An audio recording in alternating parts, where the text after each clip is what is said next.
Thank you so much for being back with us on another episode of Winning the Moment. Today, I have the director of Kiln, this amazing co-working space that has a new location opening up in St. George, but it's so much more than that. He talks about his story from his pursuit of trying to be a professional baseball player to taking his first job and becoming a general manager and turning that property into one of the top 4 properties in the world in less than 2.5 years. It's an amazing story. You're absolutely going to love it. But most importantly, enjoy the episode and please watch till the end because his definition of success is one you're not going to want to miss.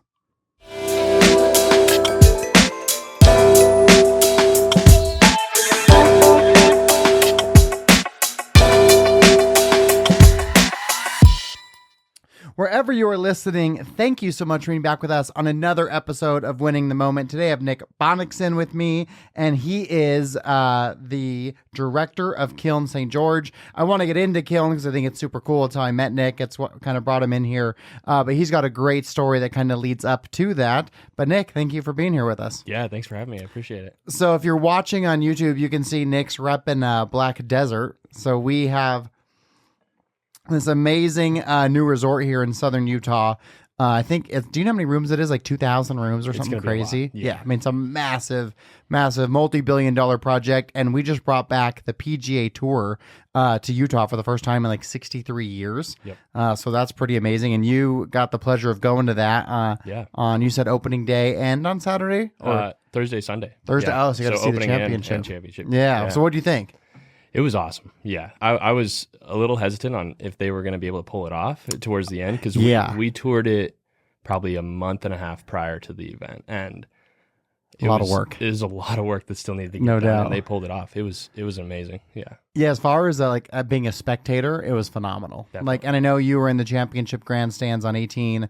I was in the Greater Zion one between 16 and 17. The food was awesome. The hospitality was great. Like ample seating. Oh, yeah. Having the stadium seating to watch the greens and stuff. It was a great experience. Totally. Yeah. Did you get to see the winner play at all? Yeah. So on Sunday we kind of followed his group around a little bit. But it just was so hot that day and so brutal and so sunny. It was so hot. We didn't stick around to the end, but we got to see it quite a bit and got to see Harris English play, which was really cool. And he was the big name there. But yeah, we've been to me and my family. We've been to a couple PGA Tour events. So we've been to the Riviera, the Genesis Invitational there. We went to a live golf event in Las Vegas last year. Oh, that's cool. So we do a lot of that stuff. But what St. George and what Black Desert did was so cool and so unique, just the landscape. And if I watched it on TV on Sunday, that was so cool to watch it on awesome. TV. Yeah, I was like showing my kids, like, look at this, like it's our. And what's funny is, in fact, this blue house that I saw on TV before I went out, it was right there off of behind the tee box of 17, and I was just laughing because it's like those people never in their wildest dreams thought oh, we'll be on national TV, like our backyard. Right. You know, that house has probably been there for 60 years. Yeah, I know. You know? It's just this bright blue monstrosity. Yeah, seriously. Yeah, it was great. It was very exciting. And I believe it was sports that brought you to Southern Utah, right? So you've just always been a sports fan your whole life? Whole life, yep. Yeah, I played football and baseball growing up. Played really high level of baseball. Ended up coming here for Dixie State. Where'd you go before that? Where were you playing before Dixie State? Yeah. So I went to a little school called Menlo College out of high school. It's a private school out in Atherton, California. Was it always your dream to play collegiate baseball? Yeah, it was. Did you like baseball more than football? At the time, yes. Yeah. Now, no. No, okay. But yeah, I did. I thought in my head, what's the best way to progress in a career in sports? And baseball was the pick because there's so many players. There's so much money in baseball versus football where there's only 53 guys on a roster in football versus baseball. There's multiple levels of it. Right. That's a good point. So that was my whole dream was to play baseball and ended up not having the greatest grades out of high school. And so I had to kind of lean into a different route, which was going to a private school. Okay. Which was awesome. I got a lot of experience. I got a lot of playing time. Started as a freshman there, which was really cool. So, were you a pitcher the whole time? Yep. Yeah. So I pitched. Normally they make you kind of choose which way you want to go once you get into college, and I wasn't that great at hitting, and so I decided to just go with the pitching route. Yeah. Threw a lot my freshman year and gained a lot of experience. Got to live in the Bay Area, which was really cool. Yeah, that is cool. because I'm from Northern California originally. So Oh, you are? I didn't know that. yep. So I was only a couple hours away from my folks and family. So it was cool that they were able to come out and watch a lot of the games. So Which part of California did you grow up in? it's a really small town called Placerville, California. Okay. Right on Highway 50 going up to Lake Tahoe. Okay, cool. Yeah. So we got to spend a lot of time in Tahoe. So you got like seasons and stuff up there then? Like you get winter and all that? Oh, yeah. Yeah. Nice. It was awesome. That's very cool. Okay, so you're playing at that private school, and then how long were you there for? Just a year. A year. Yeah, And was that like, what was it? Junior college, Division II, Division III? So it's called the NAIA. It's a completely different league than the NCAA system. But yeah, you could go there for 4 years. I went there for one, decided to transfer out, and I went down to Mesa Community College. I felt like I had a good enough year there. Yeah. To be able to be picked up by a bigger school. Yeah. So I transferred to a junior college where you, again, just have to go for 1 year. Yeah. And pitched there as well. Started there. Had a really good year. And then Dixie State brought me in on a visit, which was really awesome. Now Utah Tech, but yeah, that is cool. And so when you got brought into Dixie State, then what were we at the time? Division II. Division II. Okay. Yeah. Yep. So it was a little bit ago. But just coming here and seeing the stadium, seeing St. George. My grandparents had lived in Hurricane. So you knew Southern Utah a little bit. I did, yeah. And in Hurricane, it looks a little bit different than St. George, obviously. Yeah. But when I came here, it was just felt like home. Yeah. And I've been here ever since. So is Mesa Community College in Mesa, Arizona? Is that where it is? Okay. Yeah. So still in the desert. Still in the desert, yeah. So I was used to the heat at that point. So that didn't bother you. No. Yeah, I mean, it's a beautiful stadium where Utah Tech, previously Dixie State, plays. I mean, and I feel like their sport program has really grown a lot. Totally. Oh yeah. I mean, they were at the top of the game in Division II, and it's just only going to keep getting better. Yeah. With Division I. And so was that the year you got hurt? Was your junior year? Junior year. Yep. So I tore my UCL, my rotator cuff, and my labrum all at the same time. Which was just a brutal hit, especially after every single school transferring. You have to earn your spot. You don't just get to lean on your accomplishments the year before. Right. So I threw a lot throughout these different stops and just knew exactly when it happened. UCL popped. I decided to try and keep playing through it. It felt like something I'd been through before. Yeah. And yeah, it wasn't. And so got the Friday night start, which was awesome, which is what you're kind of going for. Sure. As a starting pitcher, and just didn't work out the way I expected. At that time, did you think that you could potentially be a professional athlete? Yeah. I had those dreams and aspirations for sure. There was multiple teams that I was talking with at the time. Had you ever gotten drafted? Because I know, okay, you didn't. No, I was too small. Out of high school, I was 155 pounds. Oh my goodness. I was really small. Yeah. And so, and how tall are you? 6'1". Yeah, that's tiny. Yeah, dude. I was really small. Gosh. And so I had to put on some pounds and some muscle for sure over those years. And I got to that point where the junior college was getting some looks, but still wasn't developed enough to get drafted in junior college.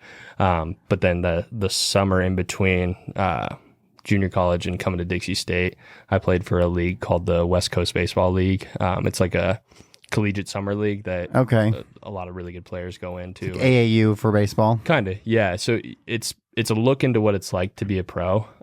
So you play, I think it's like 60 games in like 65 days. So, oh my gosh. So it's basically like professional baseball, but for all college athletes. Yeah. And that's where you get a lot of pro scouts that come out and look at you. Do you get paid for that, or do you have to pay to do it? You don't have to pay to do it, but you don't get paid to do it. You get your meals, you get your flights. Baseball's funky that way, dude. They don't...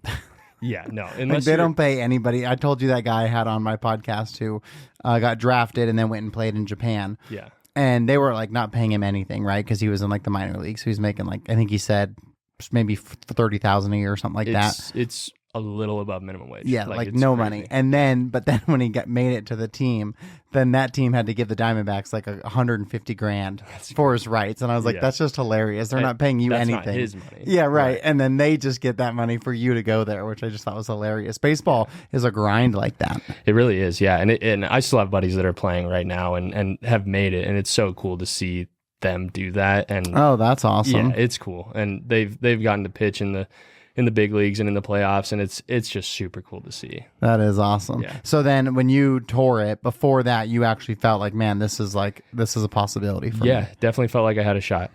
Talking with teams like the White Sox, the Angels, it was one of those things that was like, this could happen. Ugh. I mean, I remember growing up as a kid, I can vividly remember laying in my bunk bed at like 7, and I'd be praying to God, like, let me be a professional basketball player. Like, just help me be tall enough. It's such a dream. Yeah, it is a dream. And when you're like right there, you're so close. Yeah, having conversations. A little bit, and it took a lot to decide to hang it up.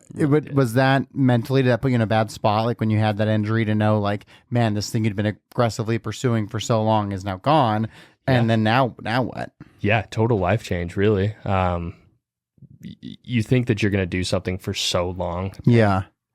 And to be successful at something, having a backup plan, you shouldn't have one. Right. Yeah. Because you're all you need in. to be full in, committed to your dream, right? Right. And that's exactly what I did. And so when it ended, it was, what do I do? And so, it's funny because when you play sports, like I was fortunate enough to have really good parents that took care of me and supported me throughout this entire journey and dream. Right. That when you go to apply for a job after, you don't have a resume. You have zero work history. Right. So it's like, And how old are you at that point? I was 20. And then you never had a job. And never had a job. Exactly. So I'm applying to places like Dick's Sporting Goods and these little line level jobs and getting turned down because I just have zero work history. I'm like, I always like hiring athletes because I feel like they're going to know how to work as a team. Yeah. They're going to know how to win. They're going to figure out the system. Like I feel like there's so much. That's why the book is so themed after winning and has that sports background, because I feel like sports laid the foundation for me to succeed professionally.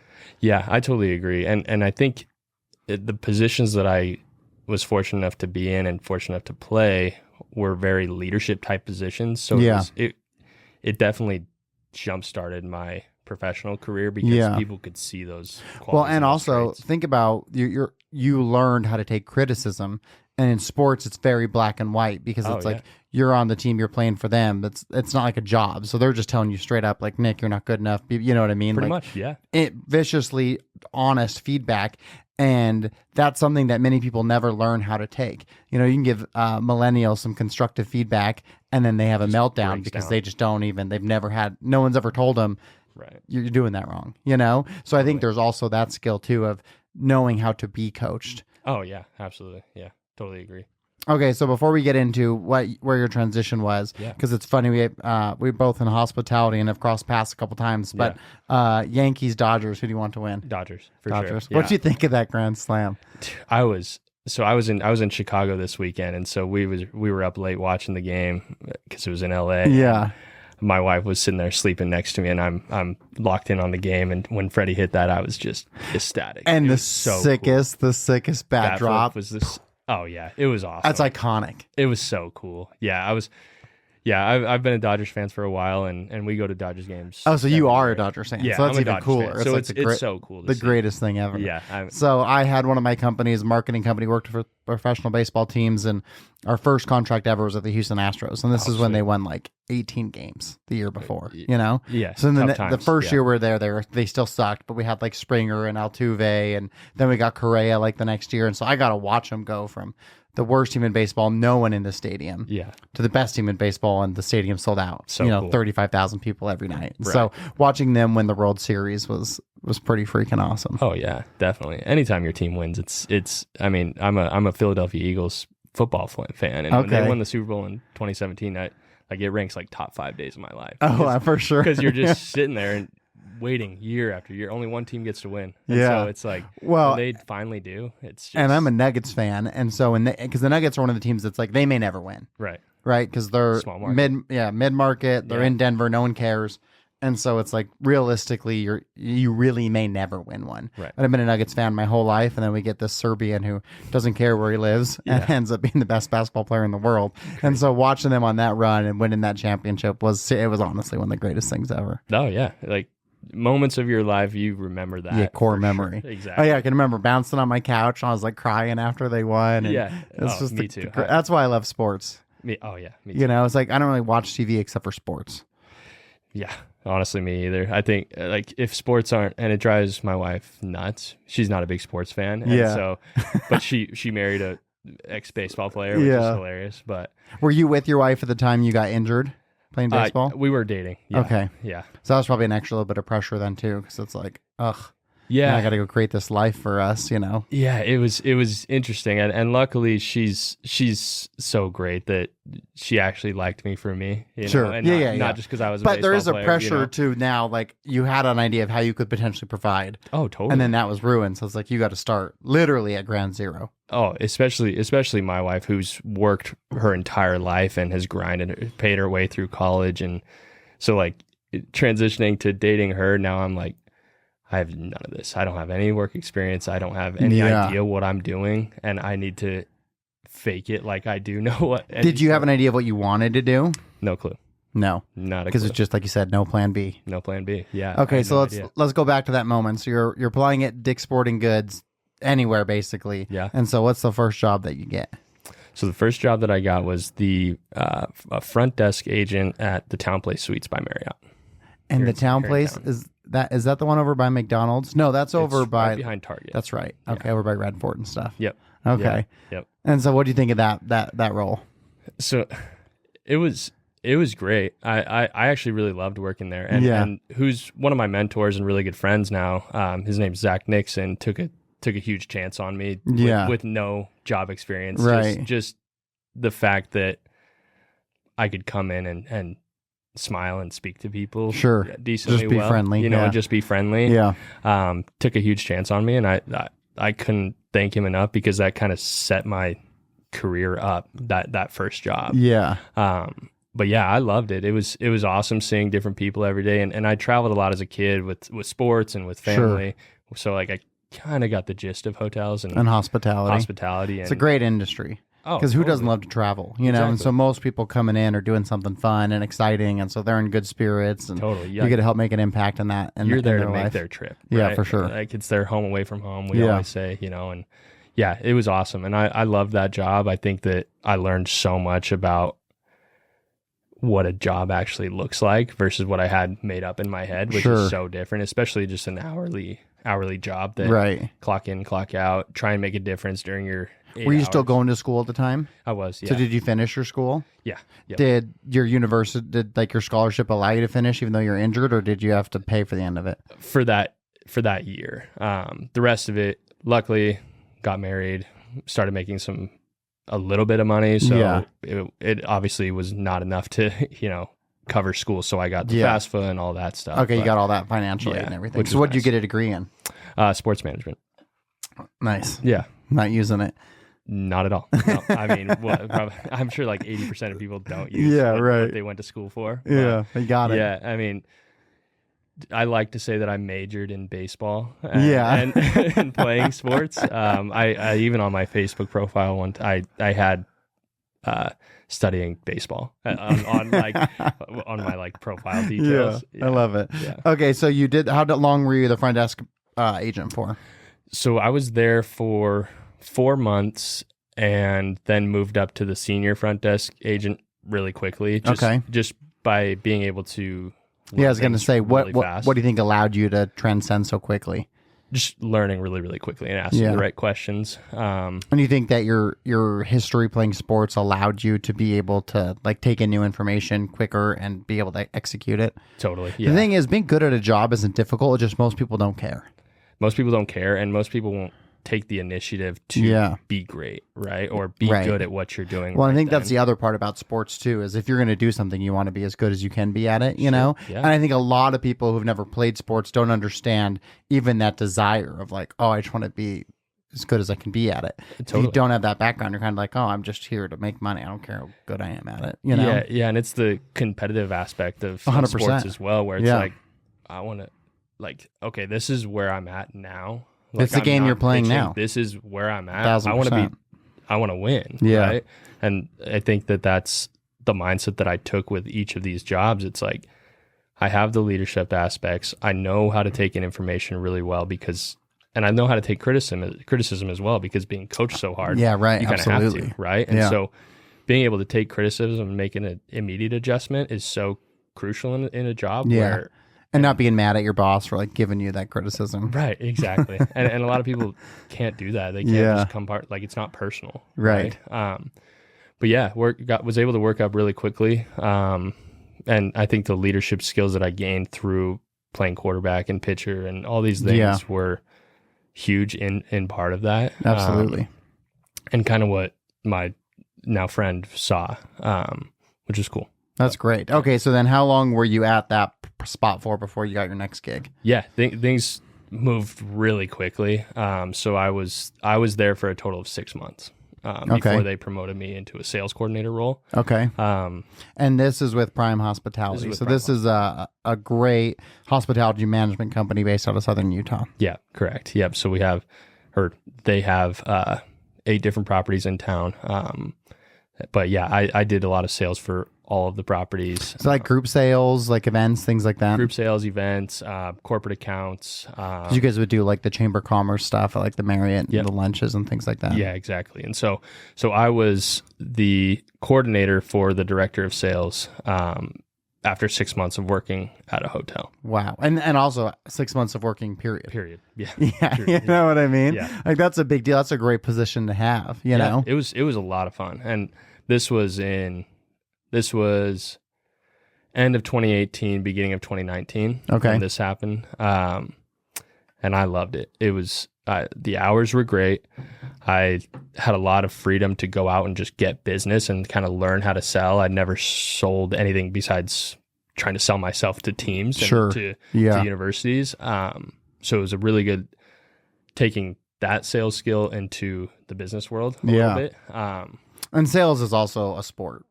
Pretty much. You know, yeah. like you have an objective. To win. Yeah, totally. You're trying to get a yes. You're trying to get what you want. So, I mean, sales is fun like that. Totally. Yeah. But yeah, it was such a fun job. And then I did that for about a year, and then COVID happened. And what did that look like for you guys?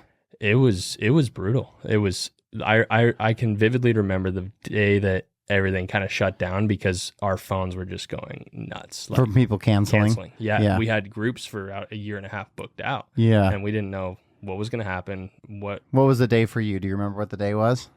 Because I remember our day, the day specifically for us that we went and like told the staff like we're shutting down. I don't remember. March 13th. I thought it was the beginning of March. I wanted to say it was March 19th. And it could have been, right? Because everyone was on a different scale. But for us, it was when we took the property to Cliff Rose and sat the whole team down and said, like, basically, there's nothing. We got no work. Yeah. It was brutal. Yeah. And so I can remember that day that everything got shut down. Hundreds of phone calls from either our corporate clients, our events clients, events that we had even a year out were all canceling. Yeah, because you're not even doing like luncheons or you're not doing anything. We're doing nothing. Yeah. And so that same week was the week where you kind of let go of everybody at the hotel. And and I'm here now a year and 3 months or a year and 4 months where Are you married yet at this time? Yes. Yeah. Yeah. Me and my wife got married in 2019. Okay. So this was like, we got married in October 2019. Oh my gosh. So we got like 6 months. 4 months of the honeymoon phase, which was, I mean, you get to know a person really, really well during 2020. Right? Yeah, for sure. So like we grew a lot through that, but yeah. And then there was a couple roles open at the hotel that if you wanted it, here you go. Yeah. And one of those was working the night audit. And I didn't want to be sitting at home, not contributing to anything, and collecting whatever. Unemployment. And you probably would have made more money if you did that. I probably would have. Yeah. But because unemployment was flowing back then. Yeah. I was the same way as you though. I never took it. I didn't want to take it. It was like, I'll find a way. Yeah. And it was just some sort of like pride. For sure. Where it was like, absolutely. 100% it was pride. I'm given this opportunity. I'm going to take it. Yeah. And so really it was like a demotion because you went from the director of sales to a night audit, which a night audit is like an entry level position in hospitality. An entry level position that you work overnight running reports and babysitting the hotel. Yeah. And so you see all walks of life during those hours. And you don't really have many guests, obviously. Not during then. I think we sat at maybe 1% to 2% during that time, which is like 2 rooms. Yeah. Like, so it was eerie, and it was just not a fun time to be there. And so you got a lot of Netflix time, got a lot of YouTube time. But yeah, I did that for about 3 months. I was going to say, how long was that like for you guys? Yeah, I did it for 3 months. And then that was it. I couldn't do it anymore. Yeah. Especially working overnight. I need the sun. Like, sleeping during the day and being up at night is not my personality and not what I'm built for exactly. And so, was your wife working at the time, or? Yeah. So my wife was a banker at the time. So they're like processing PPP loans and stuff then. Yeah. So they were busy. So she was busy. Yeah. So she still had her job, which was great. That wasn't obviously what she wanted to do. She was still going to school. And so she was working as a banker while going to school at the same time. Did school keep going? Did it just go remote? Is that what they online. Did? Yeah. Yep. Which was great for her because she could still work those hours at the bank. And come home and work. They weren't shutting down, which was great. Yeah. It actually made her life way easier not having people coming into the bank, which was funny, right. You know, but which is the complete opposite of the hospitality division. Yeah, where right. we thrive on people coming in. She was like happy that this is awesome. Yeah, exactly. But yeah, 3 months max, and I was done. It's like, I can't do this anymore. It was depressing to a point where it was just like, I don't want to do anything right now. It just come home and redo the same thing over and over. And a lot of people felt that. Yeah. I was going to say, I think that's probably a common emotion that people felt during that time in 2020 of like, what's the point? Yeah. Oh yeah, absolutely. And so, got on Glassdoor and started looking at jobs. And it's a hard time to look for jobs. Totally. It's crazy to think too, that it's now, I mean, we're 4 years removed from that. Right. Over 4, right? Because it's the end of 24. A lot longer. Yeah, that's wild. It is. It really is. And it's like a different time, a different world. Yeah, and especially coming from a hospitality now background, trying to find a job that would suit my resume and I would actually be able to get, like, it was like slim pickings, good luck kind of situation. Yeah, you know. But so Glassdoor, looking for a bunch of jobs, and ended up, luckily, the one side of hospitality that was booming was the vacation rental industry. Yeah, right. Everyone was buying one, and in Utah specifically, because people were trying to get out of like California and Phoenix and all those places. Exactly. And Southern Utah was very open, which was great for hospitality. And so Utah's Best Vacation Rentals was looking to hire a sales guy because their sales were going crazy. Their occupancy rate. And all they did was manage people's Airbnbs, right? Pretty much, yeah. So it was a vacation rental property management company. Yeah. So that way you didn't have to worry about any of the stuff. You just buy your house, put it in the pool, and you guys take care of it. Yep, exactly. Like we took a cut and gave them a share of the profit. Yeah. Pretty much. Yeah. Super simple. But that industry just boomed, and I kind of saw it going that way. And that would have been, because if you said like 3 months, that's March, April, May. So by May, June, we were like on fire again. Right. You know, because we were dead. Southern Utah, and then Southern Utah just at that point like blew up. Yeah, exactly. And the vacation rental market was crazy. Yeah, no front desk, no interaction with strangers. Exactly. And people are also doing work from home. So then you're getting people from California coming out and like staying for a week or 2 weeks because they could just work from home. Exactly. So it wasn't just weekend transient business anymore, you know? Oh, definitely. And with these, the homes were really luxury homes, like super, super nice homes. Yeah. And so it was such a hot market at that time that people were buying and renting out their house. Like the amount of clients that I had to sell them first on the home that they were going to buy, show the market data on how that home did, and then send them to the realtor to buy the home, and then they come back to me to do the property management side, which was And you guys also cool. You guys had a contract at the one out in Santa Clara, right?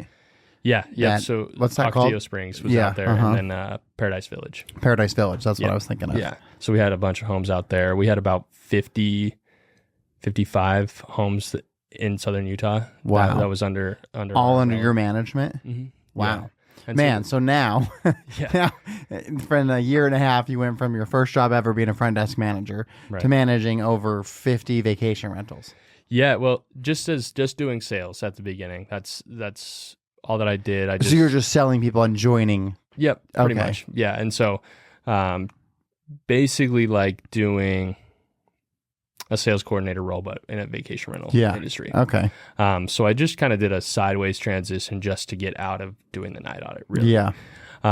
It took 1 month for them to promote me to the Wow. the regional manager for Southern Utah, where then I started managing these 55 plus vacation rentals. That's incredible, honestly. You know, like what a great story for someone to show, like, because you know there's people out there, it's like, well, I can't do it, or Nick's got this or Nick's got that. They always like rationalize things. It's like, well, here's a person with no work experience, literally have never worked, and in 18 months became a regional director of a pretty well-sized organization. You know, I mean, that's pretty remarkable. Thank you. No, I appreciate that. And a lot of it is just learning on the go, right? It's taking the step to be willing to make a mistake or willing to just learn something really fast and not really caring about the outside thought of. Well, and I can say as someone who works and manages with people, having people on your team who just figure stuff out is the greatest asset of all time, you know, who don't need you to figure it out and then be like, oh, okay, here's how you do it. It's like, I have a problem. Can you figure out the solution? And when you got people on your team who can do that, they're invaluable. Oh, absolutely. Yeah. And like a step further, it's people that you can go to your CEO and say, let me take this problem from you. Yeah. You know? Right. Absolutely. And that was a huge thing that I would try to do working in all these steps is I would try and talk with the person at the top and see what problem I can solve for them just to make their lives easier. Yeah, absolutely. Right?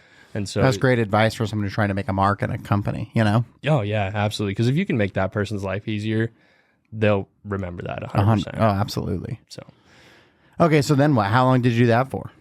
So I did that for about a year and 6 months. So you were with them for quite a while. Yeah. Oh, totally. Yeah, and it was great. We doubled our revenue over that course of that time. So you're managing all the housekeepers and like everything like that too? Yeah. Yep. That's quite the role. It was a lot, definitely. And I'd like to say it took a lot of years off of my life. And is that what you're saying? That's when you used Will's company? Was he cleaning some of your stuff? He cleaned some of our houses. That's cool. Which is cool. What a small world. I know, right? Totally. And that was when he just started that. Like, I think he just he bought it in 2020. Yeah. And so it was like right at the beginning of his company, and it's cool to see that grow. So yeah, that's awesome. But yeah, we contracted with him. We contracted with a lot of people that would do all of our cleaning. And then I had a team of, I had a sales guy, I had a front desk receptionist, and then I had a housekeeping supervisor. Okay. So I was in charge of them, and then in charge. Did you guys have like an office or anything? Or we did. You did? Yeah. Yep. So we had an office just on Riverside Drive, where we just kind of stored all of our supply. Yeah. Okay. Like our linen and our toiletries all were stocked there. And then we had a group of inspectors that would go into the home and inspect every single home. And so those are the people that I was really in charge of. And then 55 other bosses, owners. Yeah, right. That's the hardest part. So that was the hardest part of that job, was to keep these people that just spent like $500,000 to $1 million on investment property. Easy $1 million at that point. You know, especially if the Paradise Village ones, and especially those 8-bedroom houses. That's what I'm saying. And so making sure that their investment was also bringing in cash that's a flow, lot. and it's harder to do those, like having an individual house, you know, because like we do that for one client, but I don't want to do that for anyone. I think it's infinitely harder. It is. It's hard for sure. And that's why like it's so easy for these homeowners to just hand it off, because there are companies like that, and it's just it's a cash flow, just cash cow, really, because they're at that time for sure. And things have changed a little bit over the last couple of years. But yeah, it was quite the adventure. Think they're getting their houses like 3% too, you know, so they're having a low interest rate, and depending on when they bought it, they maybe even saved, you know, $250,000 on the price of the house before it went up, and lumber went up, and all those things. Totally. And a lot of these clients that I had were selling their vacation home or whatever in California and just buying cash. Yeah. These houses. Then they're really cash flowing. Yeah. Then it's would you ever get an Airbnb yourself now? Probably not. Yeah. Probably not. No, I've seen the ins and outs of it. Well, why do you say no? What leads you to say no? I think that if I were to be able to get a house that's going to be big enough to create that kind of cash flow revenue, I wouldn't want to do it myself. I would hand it over to a company to do it. If I were to do it myself, no, there's no way. I don't think that's funny. Yeah, I go back and forth on it, you know? Yeah. I stay in hotels. I don't stay in Airbnbs. Me too. I don't love Airbnbs. It feels unless like it's done like Paradise Village at Zion, where it's like it's supposed to be a vacation. It basically is like a hotel. You know what I mean? Right. But if you're just staying in like some person's house, it's like it's just a little weird. Yeah. And I like being in the ecosystem of a hotel with the bar and the restaurant and the people and. Yeah, me too. I'm all about. I get my room cleaned every day. Yeah, I'm all for it. Yeah. So I hate it when they didn't clean the room.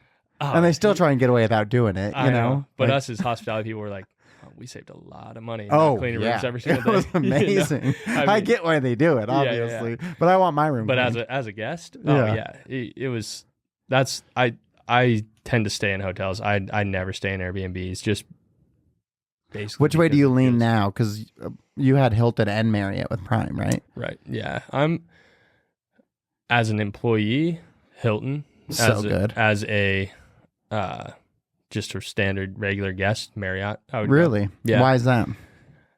I think that Marriott has nicer brands. Yeah, I could see that. Like the town places and all of those. It's the luxury brands at Hilton that I really love. But anything that's not Curio or Conrad or LXR, Hiltons are hit or miss. There's some awesome Hiltons. Totally. Like I stayed in one in Columbus, Ohio. That was incredible.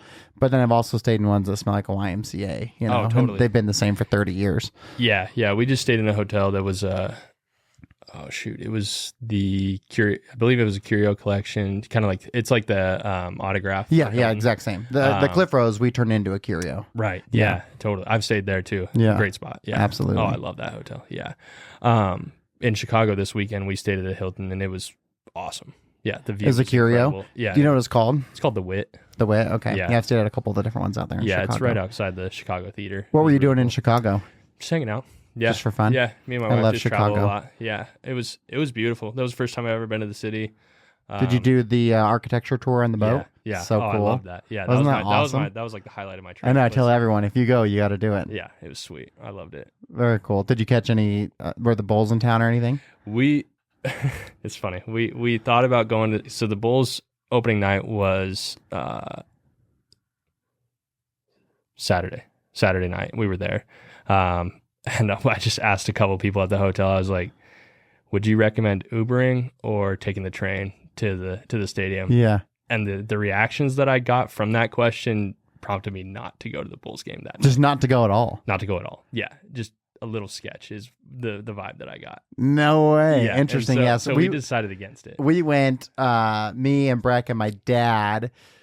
Gosh, it must have been 3 years ago for his birthday, and it happened to be opening night for the Bulls, and so we went, and the Jordan statue's inside now, and it's like this whole experience over there, and got our picture with it. I think it was 2020.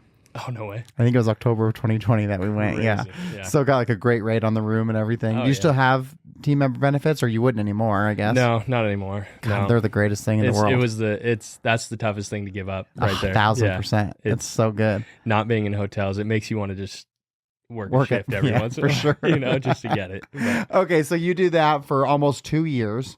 Yeah. And then what made you decide to leave that role? Yeah, so Prime was going to do a project where they wanted to manage a hotel without having any ownership stake. Yeah. So any Prime hotel is managed and owned. Right. And that's one of the things that sets us apart. Is we're the opposite. We don't own any of them. We just manage. Okay. Yeah. So that's normally Prime's MO. They'll build and manage these hotels and just keep them. Yeah. Right? They were starting this project to take on a property, the Windgate out in Bloomington, to just manage it and see how it goes. Yeah. And they asked me if I had any interest in running it, and they saw kind of what I did with the vacation rental, how we doubled our revenue, and all these things that just came naturally, Yeah. But I had this previous relationship with them, and they knew who I was and trusted me. And we just got to say too, for the people listening, to go from a front desk agent to a general manager of a property in 2.5 years is incredible. And but what's so cool about hospitality is, I say this all the time, it's one of the few industries where that actually is possible. Yeah. You know what I mean? Like, there's not a lot of places you can go, even if you went to like Best Buy or Dick's to become a GM, you're talking 15, 20 years. Like, then you could get there. Hospitality, in fact, when I go to hospitality events, almost always the CEOs that are talking on the panels and stuff started at front desk. Pretty much. You know what I stick mean? With it. Yeah. And they just work their way through it. And so, if you're listening to this, you're like, man, what kind of job should I get? I highly recommend hospitality because you really can do it.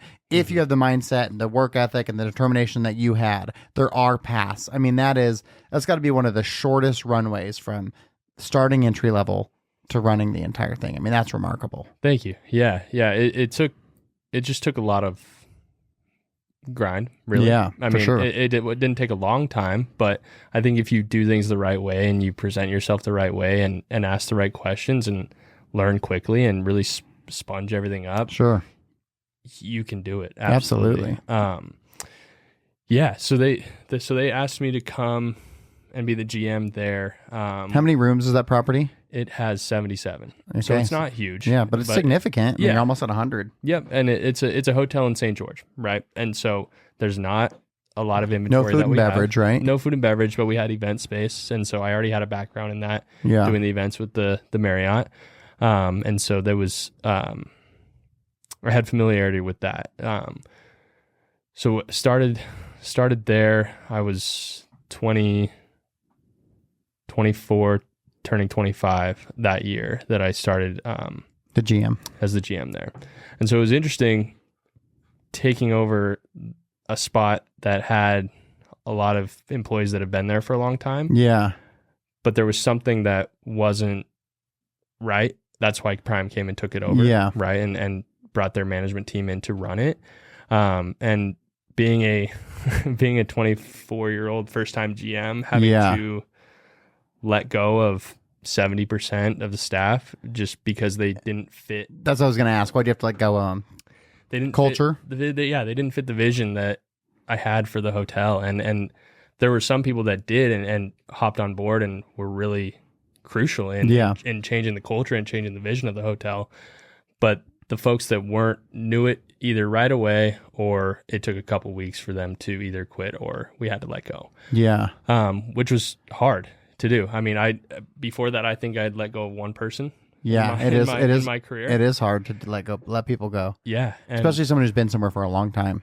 Totally, and it's like you kind of have to frame it as it's a good thing for them. Yeah, because it's not going to be a fit for their lifestyle, right? And especially the vision that we had. And I asked people to just give me 6 months. Give me 6 months, and you'll start to see change. That was kind of the message that I had for everybody at the very beginning is give me 6 months to have a culture shift here. Yeah. And it took that full 6 months, definitely. And how big was your staff overall? At that time we had 23 employees. Okay. By the time I left, we had 28. Okay. So we expanded the staff. We did things a lot differently. But I had a lot of really great help. My assistant, who our AGM, he was so crucial on knowing the property itself and just being such a great right hand for me. And so that was one of the people that stayed on then through the transition. And he's been there for 13 years. Oh, wow. So he really hopped on board and was excited to see the change and see things move forward. And such a great advocate to have for me, having no experience at the property, to just be able to lean on him to,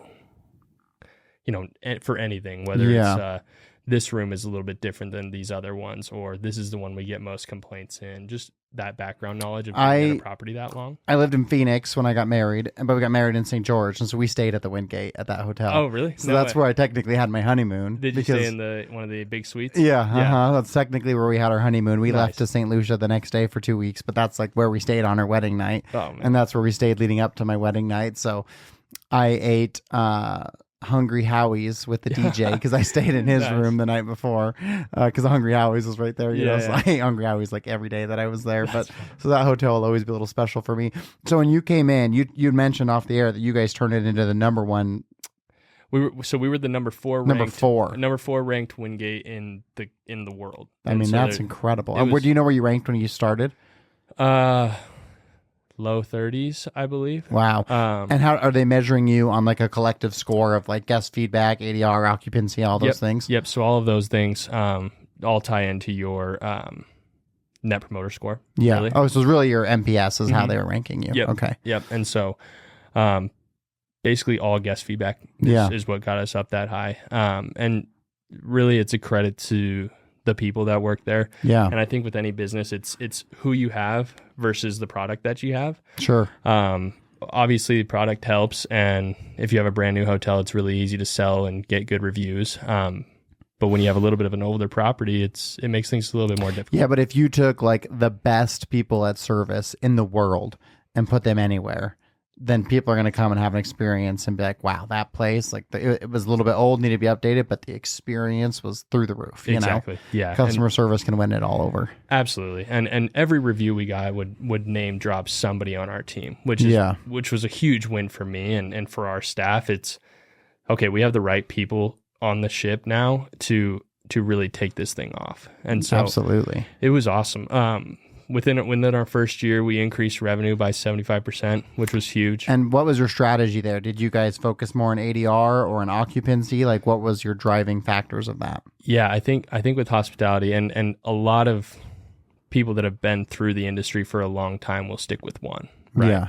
Where my somewhat naive, but I thought worked was you can't just have one strategy. It has to be fluid throughout the year. Sure. Where there's obviously times where rate matters and occupancy, if your high occupancy times, rate does matter. Yeah. Your low occupancy times, I don't think rate matters as much. Yeah. And so I kind of brought in the strategy of being really, really fluid on. Were you guys doing your own rate management? I was. You were doing the revenue management? Yep. So I was doing all of that, changing rates constantly. And so I had in my head that if I were to change rate 6 or 7 times a day, it would boost up our our view on certain platforms. And visibility because like prices are changing. Yep, exactly. And then on Google it shows discount, right? Yeah. Where the discount is. Yeah. And so I had in my head, okay, if I'm on this and I change this 6-7 times a day,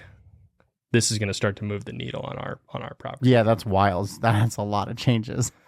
A lot. Yeah. And I'm talking like dollars. Yeah, of course. $1, $2, $3, right. Changes but it was so important to do that because previously it was a set it, forget it type of place. Yeah. Where a lot of people do that. Yeah. Right. It's like, this is the price I know we can get. I'm just going to set it and move on. Let it be what it is. Exactly. And so I like to think of it as a game.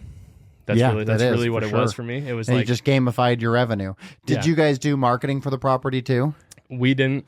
We just paid the franchise fees to Wyndham and then they would do their for marketing. You. Okay, Yeah. so you guys didn't do any like Google marketing or anything like that. Nope. Okay, that's awesome. I mean, what a success story. So then, did you go from that to Kiln? I did. Yeah. And so, how long were you the GM for? Almost 3 years. Wow. So I loved it. Yeah. It was great. I had only planned to be there. In my head, I said I'm going to be here for 2 years. Yeah. That's it. And it just turned out that I really loved being there. I loved my people that were there. These were people that I brought in and grew and had been with for this amount of time, and they meant a lot to me. And so that was 3 years of just awesome. The company Prime was such an amazing company to be with. They treat us so well and treat their GMs extremely well. Yeah. So I had no interest of leaving. Yeah. Ever. It was very much, I'm good. Whatever the next opportunity comes up with Prime, I'll go for it. Sure. But I'm really happy right now. My work-life balance was really good. You got to travel a lot with my wife. Like we've been to so many places over the last couple of years just because of this job. Yeah. So it was one of the great things about being in hospitality. Definitely. And especially when you have a ship that's like a well-oiled machine, Yeah. you can take that time off because you know things are going to just be fine. Yeah, for sure. And so it was really nice. And then I got a message on LinkedIn from somebody from Kiln, Mariah, she's on our recruiting team, asking me if I had any interest and have heard of Kiln. And that's kind of where that got And had started. you? No clue. No. Yeah. I didn't even really know what co-working was, to be honest with you. Yeah. I think I told you before, but you got to go watch the documentary or it's not a documentary, it's like a docu-series. It's like the WeWork. Yeah. Yeah. You got to watch it. I got it. It's so good. And you got to read the book. I don't think it's called WeWork. It's something else, but it's the real true story, and it's phenomenal. You got to jump into it. I will. Okay, so they reach out to you, and then you become the director of Kiln for St. George. Yeah. And that's really where we cross paths for the first time. Yeah. And it's funny because you would message me on LinkedIn, and usually I ignore LinkedIn messages. And then I saw an Instagram post for it, and I was like, wow, this looks awesome. Yeah. And I was like, I think I've seen this. I went to my LinkedIn and found it, and I was like, oh, sweet. Yeah, I actually am interested. That's funny. So tell me, or tell the audience about Kiln and about what your role is with them. Yeah. So Kiln is a co-working flex office space where we provide a community for like-minded business people to work out of. The model's setups that you can start a business and grow your business through Kiln versus a traditional workspace where, as a startup company, you're not going to get into a 3 to 5 year lease where you can't afford the space, right? And so Kiln's model's unique in that way where we provide something flexible for people, which we call memberships. And so you can do a membership anywhere from our base membership of small dollar amount of $275 just to use the space, all the way up to hosting a company of 50 plus people in our corner suites. And this is where the growth you can see actually in this community, in this space, where you have these members who started in a 2-person or a club desk where they've grown their company to this amount or closed this amount of funding, which is just such a cool and the space is awesome. I got a tour with you last week in St. George. What would you say it is? Like 60% done?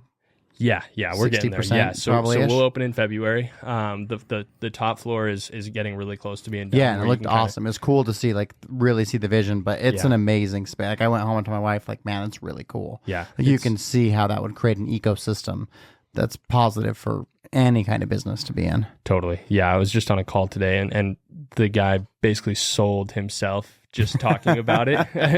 So it made it an easy sell because if you know what Kiln is and you can see the other locations, even just online, you'll see how beautiful the space is. That's what got me, the Instagram ads, like how I curated the space was. It was like, wow, this is awesome. Yeah, and it's so beautiful and it's so open. So we'll have 40,000 square feet in River Crossing where we'll be able to host a ton of businesses, which is just so cool. And that's what we're trying to really do.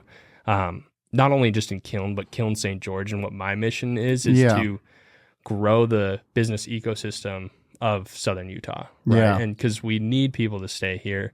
We need business to stay here. Absolutely. And so that's kind of what Kiln's going to provide for all these people that you're either working out of your house right now and you're ready to scale, or you have a large company right now and you need a space that you can either keep growing into or an in-between before you graduate. Or even just enhance your team's experience, with the quiet rooms and the kitchen and the event space and all those amazing things that come with it. Absolutely. Yeah. There's so many amenities that come with Kiln that as a CEO or as a business owner or a founder, you don't want to think about every day. Yeah. Even just the snacks. That was the worst thing. My team would come in back, hey, when are we going to go to Costco? And it's like, ugh. It's a pain, right? And they got to send someone to Costco to get it, and they don't want to do it. So you guys do snacks like twice a day. Right. You don't have to worry about it. Right. And that's such a huge thing. Like when I was at the hotel, that was something that we didn't do until I got there. And you don't realize how much time and money that actually costs you. Yeah. As a business owner or as a manager. Even for my small team of I had 8 to 10 people in the office, we'd spend $500 a month on just that alone. Oh yeah, and that's half of our lease. Exactly, and it adds up like crazy, right? Yeah. And so that's just one of the perks about being at Kiln is we provide these snacks where we want members to come and talk to each other. We call them member collisions. Is what we call them. So we want people to collide and spread ideas and help each other. Well, it's kind of like a BNI, except for you're just bringing them all together every single day, you know, where they're going to be able to work together and find like, oh, I need a graphic designer. Oh, there's one down the hall. They can do it for you. That's you the know? whole point. Well, and then even like the team here at Blueform, they're going to be able to help people with their content, the content studio you guys are providing, which everyone needs a space for content, but most people don't have it. Right. And now you guys are going to facilitate that too. Yep. We'll have 2 really big podcast studios and content studios at Kiln. That's going to be able to be booked out, and we're looking forward to working with the people here at Blueform to help us with that. It's going to be awesome. Was it hard, given your great experience at Prime and that culture you built at Wyndham? Was it hard to leave? Totally. Oh yeah, it was. It was a sell to me to leave for sure, and because it was great. It was a culture that I built, and it was a culture that was ground up exactly what I thought it was going to be. Yeah. But going through the process with Kiln, they made it very clear that this is going to be my creative process and my creative direction of how this space is going. Well, you got to take it from the ground up, which is a cool thing to be a part of. Super, you know, because you're genuinely building it in a real way. Yeah. And then the other cool thing about Kiln is you get memberships, you get access, I should say, to the other offices. How many offices do you guys have total? Yeah, so St. George will be the 16th location that Kiln has. By the end of 2025, I know that they're going to be around 23 to 25 locations. That's so it's awesome. growing. Is it mostly on the West Coast or? All West Coast based right now. That's good, because I feel like the East Coast already has so much of that anyways. It does, totally. They have the WeWorks, they have the Regis, you know, these other companies that the West Coast, we have those as well, but it doesn't really... The vibe of what Kiln is very West Coast right now, where it's like plants and just beautiful open space. You know, open space. Yeah. But yeah, we have locations in Southern California, Oregon, Colorado, Phoenix, Arizona, and then we're going to have 6 here in Utah, which is going to be really cool. And you have the one in Park City right now, right? So we have Park City, Lehigh, Provo, which is going to be an exact replica of... we are an exact replica of the Provo location, which is really cool. And so if you're up in Provo, if you're listening to this and you are thinking about Kiln, take a tour through that Provo location and you'll be able to see that vision of what we're going to have here in St. George. That's awesome. Yeah. Well, St. George really needs it. So I think it's awesome that you're here and you're able to help create a space. And like you've got that awesome event space, which you and I had talked, like St. George just doesn't have a cool futuristic's not really the right word, but a modern, just a high tech, a modern space to get people together. You know, like the Dixie Center needs to be redone so desperately, and the nice hotels that have been built so far in Southern Utah didn't really invest in space for that. Really. You know, so it just doesn't exist. So I think you guys fill a really great void there. So if someone's listening to this and they happen to be in Southern Utah and they want to get in that space, what's the best way for them to get in contact with you? Yeah, so just go to our Kiln website, kiln.com, and you can just fill out a contact form. That shoots me an email right away, and I will reach out to you. I'll give you a phone call or an email right away. But we are selling space right now, and it's selling like crazy. We're planning to open up in February, which is going to be really a great time to open up because spring's going to be coming in. But people are also renewing their leases at the beginning of the year. Right? Oh, sure, yeah. And so it's like, why renew at your commercial space when you could just come into Kiln? Yeah, I love it. Well, I can't let you leave without asking you this question, but Nick, how do you define success? That's a really good question. That's why I save it to the end. Yeah, that is a good question. I wish you asked me at the beginning so I could have thought about it this whole time.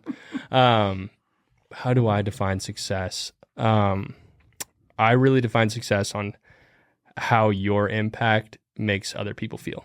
That's how I define success. And so if you can do something yourself that impacts other people positively, I consider myself successful in that way. So is that how you think, like in retrospect, that's how you made such a big impact at the Windgate?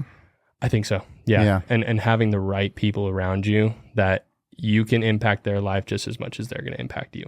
I love that, man. That's a great answer. What a great way to end. Well, Nick, thank you so much for being here. This was an awesome story.